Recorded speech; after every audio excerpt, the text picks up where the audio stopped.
we'll just touch on this, but 8 centers could be drafted in the first round. Wow. And I think it's definitely going to be interesting to see how this plays out. Shout out Jeremy Woo of ESPN for this information.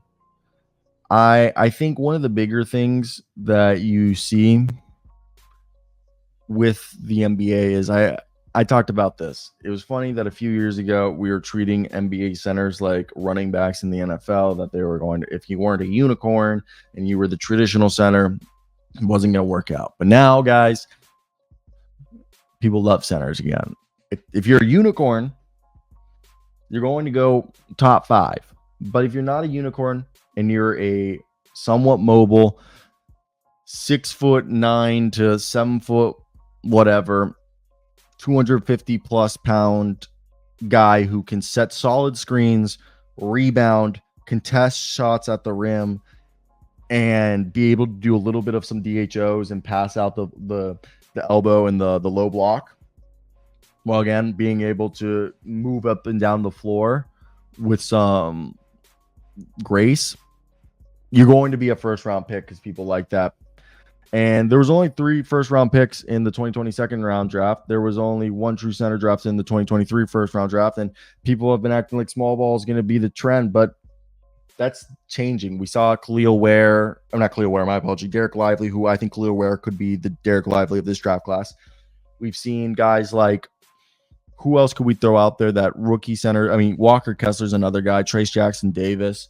We're seeing guys be able to make an impact. I mean, even guys like not even rookies, but like Goga Bitsadeh and the Daniel Gaffords of the world really just showing that they can make an impact, even if they're not the so-called unicorns. And I think that's the big thing that we're seeing and why people have interest in bigs again. And Donovan Clingan, Alex Sarr, Zach Edey, Kyle Filipowski, Yves Messi, and Kel'el Ware are all almost guaranteed to be drafted within the top 30 picks.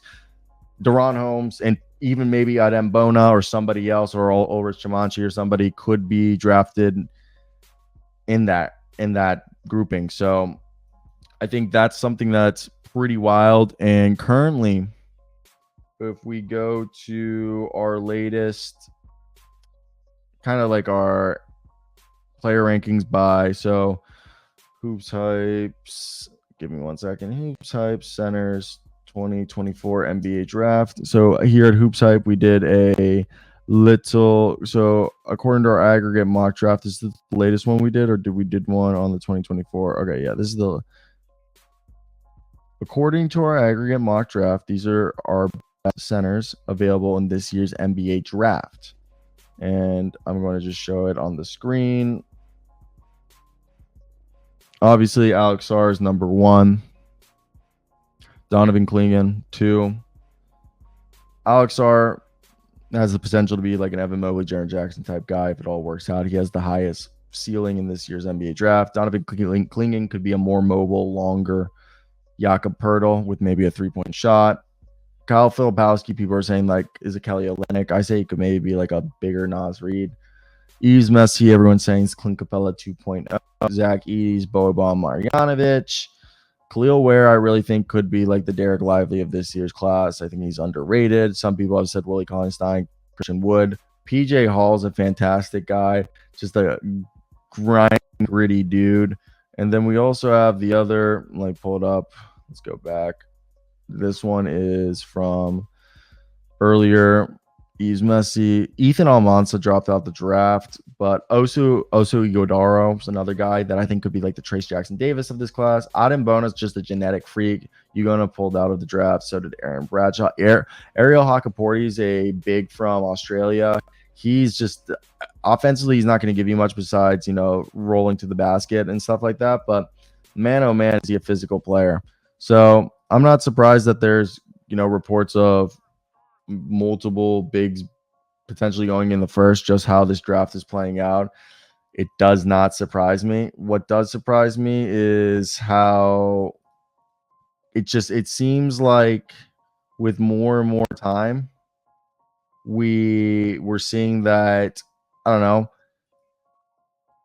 bigs still have an abundance of value in the NBA, even though people want to act like they were like falling out of like favor. And so it's just good to see that there's still a place for them, and rightfully so, in my opinion. But I don't know. I know some people are going to be like, bigs are worthless, let them die, which I just think is just so dumb, because look at all the teams that have won championships over the last few years, how much big men have played into their success. So I just think having a big is huge for you and will continue to be huge for you,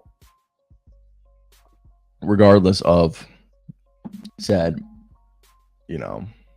factors. But yeah, I think that's how I feel about that one.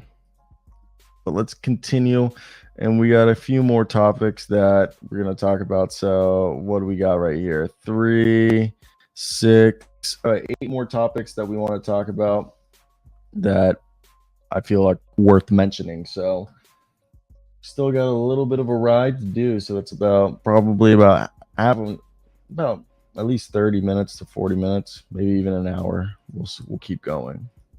But guys, the next topic that I wanted to talk about was a guy that a lot of people, you should see what it is. I can't talk about that. That's another.